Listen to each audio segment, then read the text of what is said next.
Hello beta. First of all, very much welcome to all of you at CMA foundation. ठीक है बेटा, आप सब लोगों ने क्या है CMA फाउंडेशन करना स्टार्ट किया है. बेटा CMA फाउंडेशन में अपना जो एक सब्जेक्ट होता है that is fundamental of accounts. Paper number 2 जो होता है that is fundamental of accounts. पूरे 100 मार्क्स का पेपर होता है बेटा. अकेला पेपर पूरे 100 मार्क्स का अकाउंट्स का पेपर आपका होता है. ठीक है.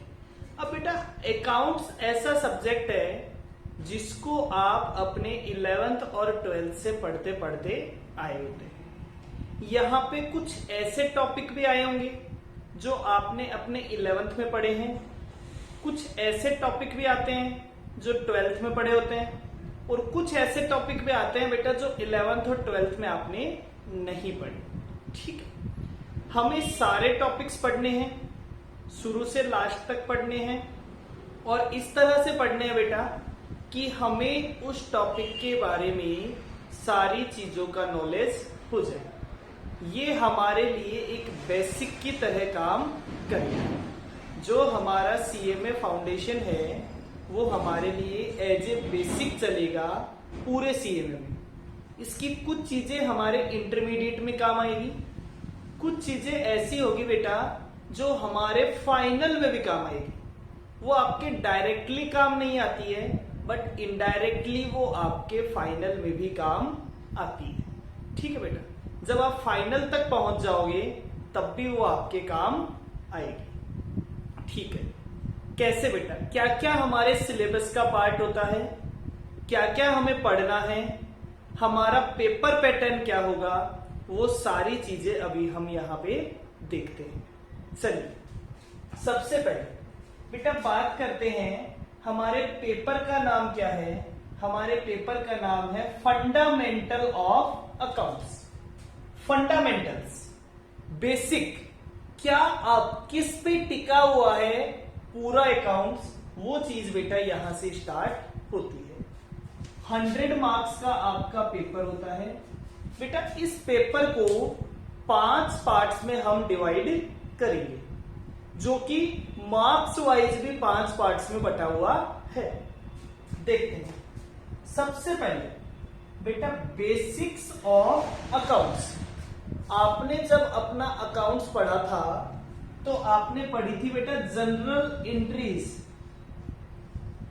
जनरल एंट्रीज पहली चीज क्या थी? General entries. डेबिट करना, क्रेडिट करना, गोल्डन रूल्स आपने पढ़ रखे हैं. तो ठीक है.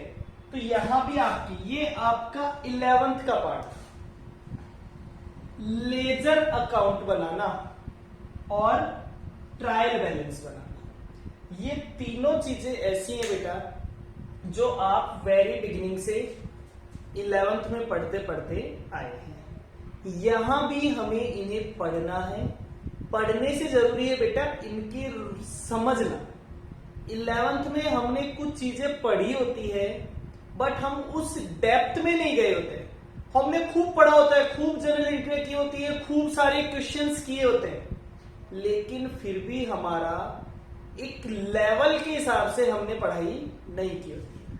तो वो समझते हुए चलेंगे. Second part ledger account and third is trial balance. Theoretical concept, what is accounts, what is double entry, what is revenue item, what is capital item, ये सारी चीजें हम पढ़ेंगे बेटा थ्योरेटिकल कॉन्सेप्ट्स. ठीक है. इसी के साथ डेप्रिसिएशन, कुछ डेप्रिसिएशन के बारे में बेसिक्स कि व्हाट इज डेप्रिसिएशन वो हमें यहां पे पढ़ना है. ठीक है बेटा. ये मिला के हमारा कितने मार्क्स कवर हो जाते हैं बेटा? ये मिला के हमारा 20 मार्क्स का पोर्शन कवर हो जाता है. कितने मार्क्स कवर होते हैं बेटा? 20 मार्क्स कवर हो जाते हैं. सब सेकंड पोर्शन कुछ आते हैं स्पेशल ट्रांजैक्शन. सेकंड जो पोर्शन इंस्टीट्यूट ने बनाया है वो बनाया है स्पेशल ट्रांजैक्शन के नाम से। स्पेशल ट्रांजैक्शन में क्या क्या आता है? पहला chapter that is bills of exchange. ये चैप्टर आपने बेटा अपने किसी ने 11th में पढ़ा होता है, किसी बोर्ड के बच्चों ने 12th में पढ़ा हुआ होता है। ठीक है सर, चैप्टर में कुछ नया है क्या? मैंने कहा चैप्टर में नया नहीं है, चैप्टर नए तरीके से है। चैप्टर में बहुत सारी बातें आपको ऐसी पढ़ने को मिलेगी जो कि जैसे बेटा आपने जब 11th या 12th में ये चैप्टर पढ़ा होगा तो आपका सारा ध्यान होता था ड्यू डेट निकालने पे, और यहां पे हमारा सारा ध्यान होगा उसकी जर्नल एंट्रीज करने पे। ड्यू डेट निकालना तो एक हमारे लिए सप्लीमेंट्री वर्क होगा। Second thing consignment account and third joint venture. ये दोनों टॉपिक कुछ लोगों के 11th 12th पढ़े हुए भी हो सकते हैं, कुछ लोगों के नहीं पढ़े हुए भी हो सकते हैं, अलग अलग बोर्ड के हिसाब से। ये तीनों चैप्टर मिलके भी हमारे लिए बेटा कितने मार्क्स बनाते हैं? 20 मार्क्स बनाते हैं। ठीक है, फिर हम कहते हैं बेटा फाइनल अकाउंट्स। फिर हम कहते हैं फाइनल अकाउंट्स। फाइनल अकाउंट बेटा दो तरह के ऑर्गेनाइजेशन के फाइनल अकाउंट हमारी बुक में दिए हुए हैं, एक तो प्रॉफिट ऑर्गेनाइजेशन के और एक नॉन प्रॉफिट ऑर्गेनाइजेशन के। प्रॉफिट ऑर्गेनाइजेशन मीन्स वो ऑर्गेनाइजेशन जो प्रॉफिट के लिए काम करते हैं, जिनमें क्या क्या बनाया जाता है? Trading account, profit and loss account और balance sheet. Second non profit organisation के फाइनल अकाउंट्स। ये दोनों टॉपिक मिलके बेटा हमारे लिए 20 मार्क्स का स्कोर देते हैं। Third portion bank reconciliation statement, rectification of error और डेप्रिसिएशन। ठीक है बेटा, सर डेप्रिसिएशन यहां भी आया था, सर डेप्रिसिएशन यहां भी आया है। बेटा पहले ये दोनों पोर्शन अलग अलग हुआ करते थे तो दोनों में डेप्रिसिएशन था, अब दोनों पोर्शन को एक साथ ही इंस्टीट्यूट ने मर्ज कर दिया है अपनी बुक में, तो ये डेप्रिसिएशन एक जगह हो जाता है। ठीक है, तो हमें तो डेप्रिसिएशन पढ़ना है। हम जब डेप्रिसिएशन पढ़ना स्टार्ट करेंगे तो पूरा का पूरा डेप्रिसिएशन पढ़ के आगे बढ़ेंगे। First is bank reconciliation. Bank reconciliation statement ये आप सबका पढ़ा हुआ चैप्टर होता है, किसी के 11th में, किसी का 12th में, लेकिन यहां बहुत सारी नई बातों के साथ बहुत सारे क्रक्स के रूल बना के हम इस चैप्टर को कंटिन्यू करेंगे। Second rectification of error. बेटा ये बहुत इजी चैप्टर होता है और हम 11th 12th में इस चैप्टर से उतने ही डरे हुए होते हैं कि सर ये तो गलती होता है, सर ये तो गलती होता है। हम यहां पे देखेंगे बेटा ये कितना इजी हो जाएगा और हमारी हर एग्जाम में इसमें से भी क्वेश्चन आता है। टोटल वेटेज कितना है बेटा इसका भी? इसका वेटेज भी है 20 मार्क्स। लास्ट पोर्शन अलग से अकाउंटिंग में दे रखा है आपको, इंट्रोडक्शन ऑफ कॉस्ट अकाउंटिंग। बेटा जब आप अपने सेकंड फेज पे इंटरमीडिएट में जाएंगे और जब आप अपने फाइनल्स में जाएंगे तो ये आपको एक अलग सब्जेक्ट के रूप में मिलेगा। ये आपका 11th 12th पढ़ाई हुई चीज नहीं होती है, इसलिए पहले फाउंडेशन में क्या बताया गया है?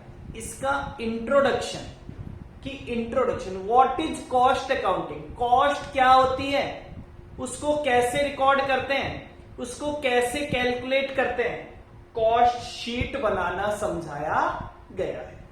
वेटेज कितना है बेटा?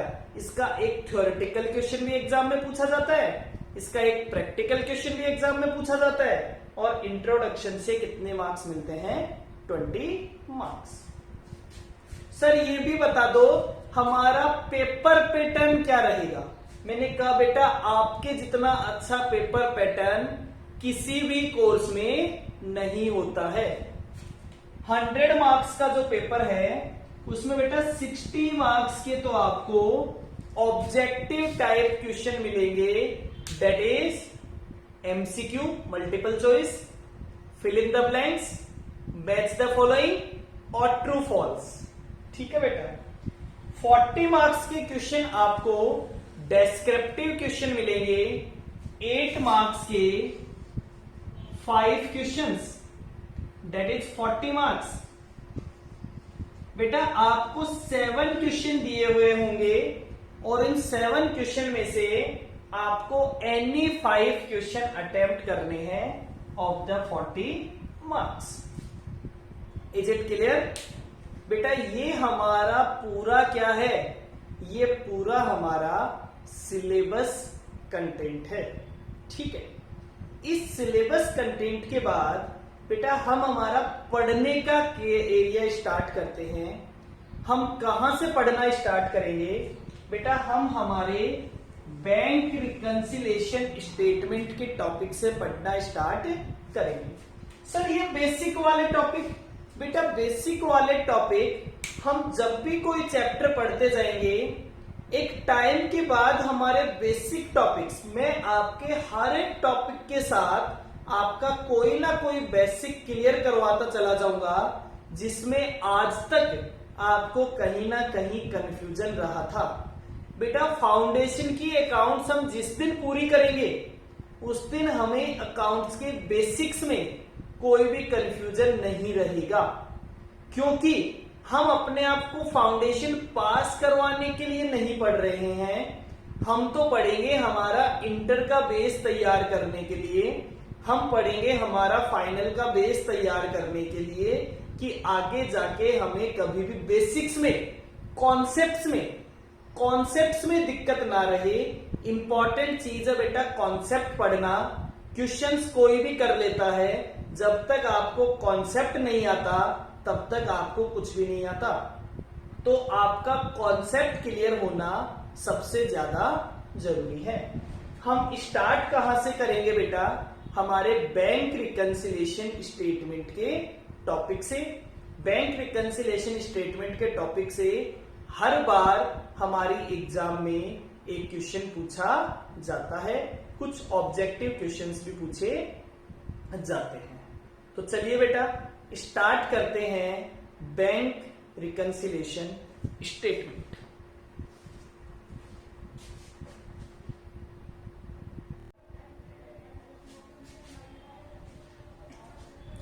चलिए बेटा अब हम बात करते हैं हमारे टॉपिक बैंक रिकंसिलेशन स्टेटमेंट की। बैंक रिकंसिलेशन स्टेटमेंट आपको क्या कहता है बेटा? बैंक रिकंसिलेशन स्टेटमेंट का मतलब हमारा एक बैंक अकाउंट है, आप सभी का बैंक अकाउंट है।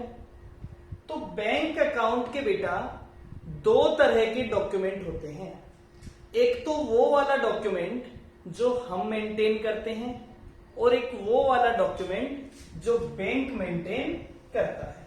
ठीक है, एक तो वो वाला डॉक्यूमेंट जो हम मेंटेन करते हैं, एक वो वाला डॉक्यूमेंट जो बैंक मेंटेन करता है। बेटा बैंक जब हम अकाउंट ओपन कराते हैं तो हमें एक पासबुक देता है। उस पासबुक में एंट्री कौन करता है बेटा? उस पासबुक में एंट्री करता है बैंक।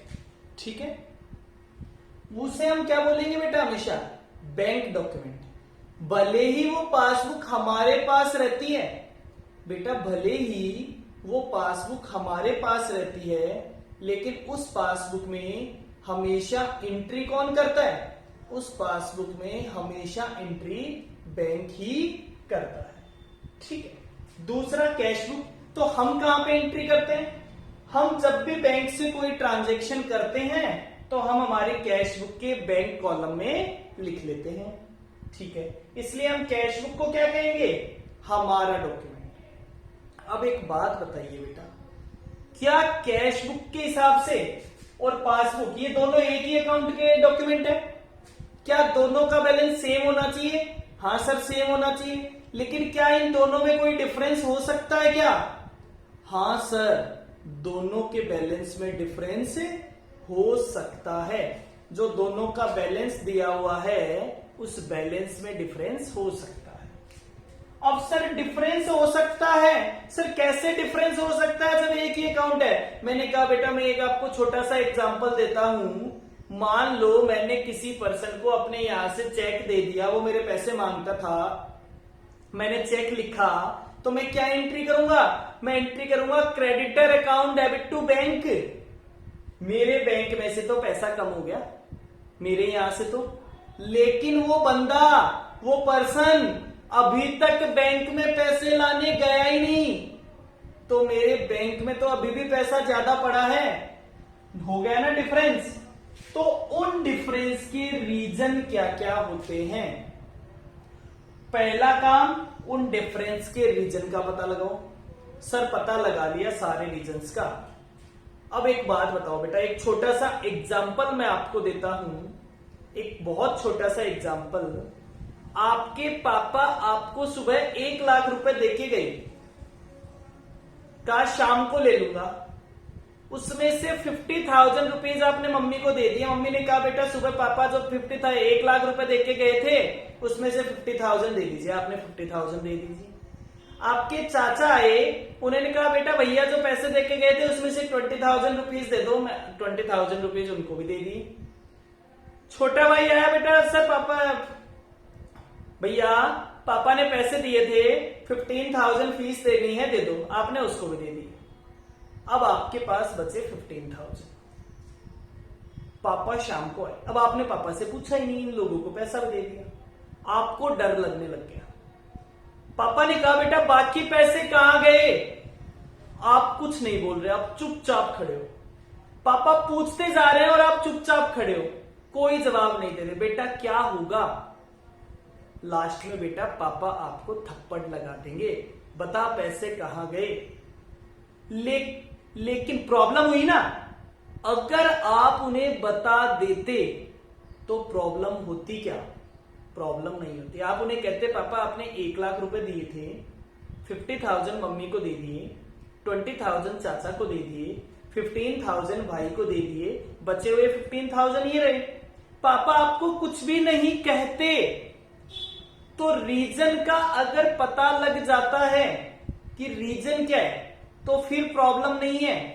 तो हमने कहा रीजन का पता लगाओ, और उन रीजन का पता लगाने के बाद दोनों बैलेंस को रिकंसाइल का मतलब होता है मैच करके देखना उन रीजन के साथ। आपने रीजन को मैच करके देखा, और मैच करके देखा तो पता चल गया ठीक है साहब सही है, कोई दिक्कत नहीं है, तो वो स्टेटमेंट क्या कहलाता है? Bank reconciliation statement. मान लो बैंक वाले कहते हैं आपके खाते में 15,000 है, जबकि आप कहते हो मेरे खाते में तो 1 लाख रुपए होने चाहिए थे। अब वो कुछ नहीं कहते तो लड़ाई होगी ना। लेकिन आपको अगर बैंक रिकंसिलिएशन स्टेटमेंट दिखा दिया जाए कि देखो सर हमारे हिसाब से 15,000 इसलिए आ रहे हैं, आपके हिसाब से 1 लाख आ रहे हैं, और दोनों में डिफरेंस के ये रीजन है, आपको पता बता दिए सर, अब तो आप सेटिस्फाई हो। हाँ हम सेटिस्फाई हो जाते हैं। जब हम हमारी इनकम टैक्स की रिटर्न भरते हैं तो हम हमारा कैश बुक का बैलेंस बता रहे हैं 1 लाख, बैंक कह रहा है 15,000, इनकम टैक्स वाले कहते हैं साहब ये डिफरेंस क्यों आ रहे हैं? हम उनको बैंक रिकंसिलिएशन स्टेटमेंट दिखा देते हैं। जैसे ही आप उन्हें रिकंसिलिएशन स्टेटमेंट दिखा दोगे बेटा वो सेटिस्फाई हो जाएंगे। तो इसलिए क्या बनाया जाता है कि साहब आपके बैंक अकाउंट का पासबुक के हिसाब से क्या बैलेंस आ रहा है, आपके बैंक अकाउंट का कैश बुक के हिसाब से क्या बैलेंस आ रहा है। अगर दोनों का बैलेंस सेम है तो कोई दिक्कत ही नहीं है, अगर दोनों का बैलेंस अलग अलग है तो उनके डिफरेंस के रीजन क्या क्या है, उन डिफरेंस के रीजन का जो स्टेटमेंट बनाया जाता है उस स्टेटमेंट को बोलते हैं बेटा बैंक रिकंसिलिएशन स्टेटमेंट। सर ये भी बता दो बैंक रिकंसिलिएशन स्टेटमेंट कैसे बनाया जाता है। मैंने कहा बेटा बैंक रिकंसिलिएशन स्टेटमेंट के लिए सबसे पहला काम है रीजंस का पता लगाना। जब तक आपको रीजन नहीं पता होंगे तब तक आप बीआरएस भी नहीं बना सकते। तो पहला काम है रीजन का पता लगाना, फिर ये देखना कि रीजन से क्या इफेक्ट आ रहा है, कौन से डॉक्यूमेंट पे इफेक्ट आ रहा है, कैश बुक पे आ रहा है, पासबुक पे आ रहा है, कौन से डॉक्यूमेंट पे इफेक्ट आ रहा है, उस इफेक्ट को एडजस्ट करेंगे तब जाके बीआरएस बन पाएगा। तो बीआरएस बनाने के लिए हमारी पहली स्टेज क्या होती है बेटा? बीआरएस बनाने की हमारी पहली स्टेज होती है रीजन्स ऑफ डिफरेंस। डिफरेंस के रीजन क्या क्या होते हैं। तो बेटा अब हम देखते हैं रीजन्स ऑफ डिफरेंस कि डिफरेंस के रीजन क्या क्या होते हैं। ठीक,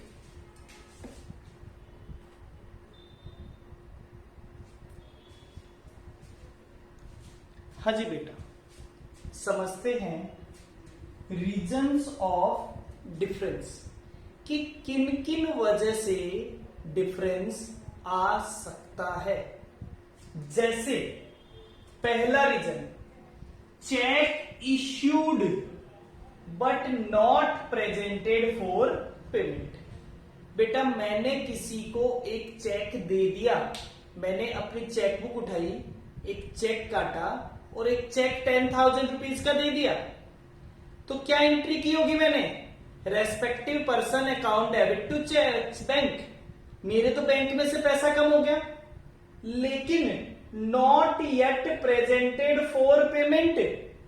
वो पर्सन अभी तक बैंक में पैसा लाने गया ही नहीं, तो मेरे बैंक के हिसाब से तो आज भी बैंक में पैसा पड़ा है, तो बैंक बैलेंस तो क्या है बेटा? ज्यादा है। लेकिन आज मेरे यहां तो बैंक अकाउंट का बैलेंस कम हो गया, मतलब कैश बुक में तो बैलेंस कम हो गया, लेकिन बैंक ने तो अभी तक कम नहीं किया, तो पासबुक में तो अभी भी हम जाके एंट्री कराएंगे तो बैलेंस ज्यादा आएगा। इसी तरह दूसरा रीजन, चेक डिपॉजिटेड।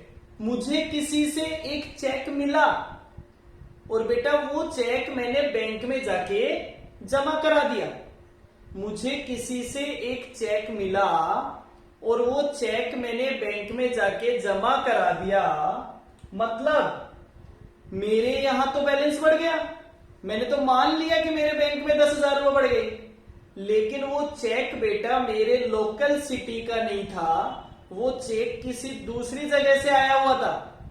अब जब दूसरी जगह से आया हुआ चेक होता है तो उसका पैसा आपके खाते में जुड़ने में 1 दिन, 2 दिन, 3 दिन लगते हैं। तो अब इसी बीच उसके क्लियर होने से पहले ही मैं बैंक में चला गया, मेरा बैलेंस बताओ साहब। अब बैंक में तो अभी भी बैलेंस क्या है? कम है, क्योंकि वहां पे अभी तक पैसा नहीं आया। तो पासबुक जब प्रिंट कराएंगे तो उसमें अभी तक पैसा नहीं आया, तो उसका बैलेंस कम आएगा। लेकिन बेटा कैश बुक का बैलेंस क्या आ जाएगा? कैश बुक का बैलेंस ज्यादा आएगा, कैश बुक का बैलेंस ज्यादा आएगा। तो रीजन है। तीसरा रीजन, बेटा मेरा एक कस्टमर था, मेरे एक कस्टमर ने बैंक में डायरेक्टली पैसा जमा करा दिया।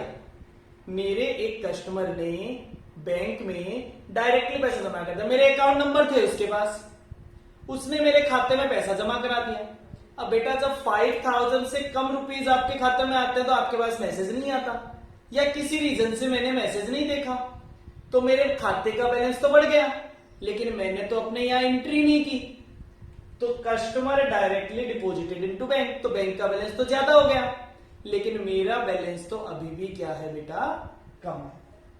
Fourth point, bank charges debited not yet informed. Bank ने कोई चार्जेस लगा दिए, डेबिट कार्ड के लगा दिए, क्रेडिट कार्ड के लगा दिए, ज्यादा ट्रांजैक्शन के लगा दिए, और अभी तक मुझे पता ही नहीं है। मतलब मेरे बैंक अकाउंट का बैलेंस कम हो चुका है, लेकिन मैंने तो अपने यहां चार्जेस की एंट्री नहीं की, मतलब मेरे हिसाब से बैलेंस ज्यादा है, लेकिन बैंक के हिसाब से बैलेंस कम हो चुका है। तो ये भी एक डिफरेंस का रीजन है। मैंने बैंक को कह रखा है हर 1 जनवरी को मेरे LIC का पेमेंट कर दिया करो, उन्होंने उठा के मेरा LIC का पेमेंट कर दिया, मेरे याद ही नहीं रहा। तो मैंने तो अपने यहां एंट्री नहीं की, लेकिन बैंक से तो पैसा चला गया, तो बैंक में तो पैसा कम हो चुका है, तो पासबुक में तो बैलेंस कम आएगा, लेकिन अभी भी कैश बुक में तो बैलेंस ज्यादा होगा। इस वजह से लास्ट वाला रीजन हमने कहा बैंक ने गलती से मेरे खाते में पैसा डेबिट कर दिया। डेबिट करने का मतलब होता है काट लेना। बैंक ने गलती से मेरे खाते में पैसा क्रेडिट कर दिया, मतलब जोड़ देना। गलती से किसी और ने पैसा जमा कराया, बैंक ने मेरे खाते में जोड़ दिया। किसी ने पैसा निकलवाया, उन्होंने मेरे खाते में से काट दिया। तो गलती से काटा है, तो मेरे यहां तो मुझे तो पता ही नहीं होगा। तो कैश बुक के हिसाब से बैलेंस कुछ और आ रहा है, पासबुक के हिसाब से बैलेंस कुछ और आ रहा है, तो इसकी वजह से डिफरेंस आ सकता है। तो बेटा ऐसे रीजन हैं जिन रीजन की वजह से डिफरेंस आ सकता है। इन डिफरेंसेस का पता लगाना अब हमारे लिए अच्छा काम क्या होता है पता है? एग्जाम में हमारे लिए एज ए स्टूडेंट हमारे लिए अच्छा काम क्या है? ये सारे रीजन हमें क्वेश्चन में बताए हुए होते हैं। आपको तो केवल बीआरएस बनाना होता है।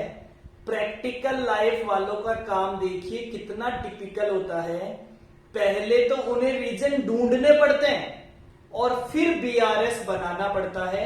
हमारे लिए तो बहुत इजी टास्क होता है क्योंकि हमें रीजन पहले से ही बता दिए जाते हैं। तो अब सेकेंड स्टेप क्या होगी बेटा? सेकेंड स्टेप हमारी होगी कि इन रीजन को कैसे एडजस्ट करेंगे। बेटा एडजस्ट करने के लिए हम बोलेंगे, हम एक तराजू कॉन्सेप्ट बजाएंगे। आपने पहला वाला वो तराजू देखा है जहां एक तरफ बाट रख दिया जाता था और एक तरफ सामान रख के तोलते थे? उस वाले तराजू कॉन्सेप्ट की तरह हम कहते हैं अगर कैश बुक ज्यादा है तो या तो पासबुक को उसके बराबर ले जाओ या फिर कैश बुक को पासबुक के बराबर ले आओ। जैसे आप कहते हो कि आपने कैश बुक में पैसा ऐड कर दिया, पासबुक में नहीं किया, तो या तो पासबुक में ऐड कर दो या फिर कैश बुक में से भी कम कर दो। भैया आपने एक जगह गलत लिखा है तो या तो उसे वहां से भी हटा दो या उसे दूसरी जगह पे लिख के देखो बराबर आता है क्या। तो ये तरीका हमें करना पड़ेगा। तो ये हम करेंगे बेटा अगली क्लास में। आज अपना इतना ही काम। हमने आज क्या क्या पढ़ा? हमने कहा, हमने देखा कि हमारे अकाउंट्स का सिलेबस क्या क्या है, हमारा एग्जाम पैटर्न क्या क्या है। इसके बाद हमने कहा बीआरएस। बीआरएस होता है बेटा बैंक अकाउंट का कैश बुक और पासबुक के हिसाब से जो डिफरेंस आते हैं उस डिफरेंस को रिकंसाइल करने का जो स्टेटमेंट होता है उसे कहते हैं बैंक रिकंसिलेशन स्टेटमेंट। उसके कुछ रीजंस अपन ने देखे।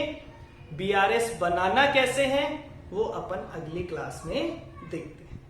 ठीक है बेटा, okay, bye bye, thank you.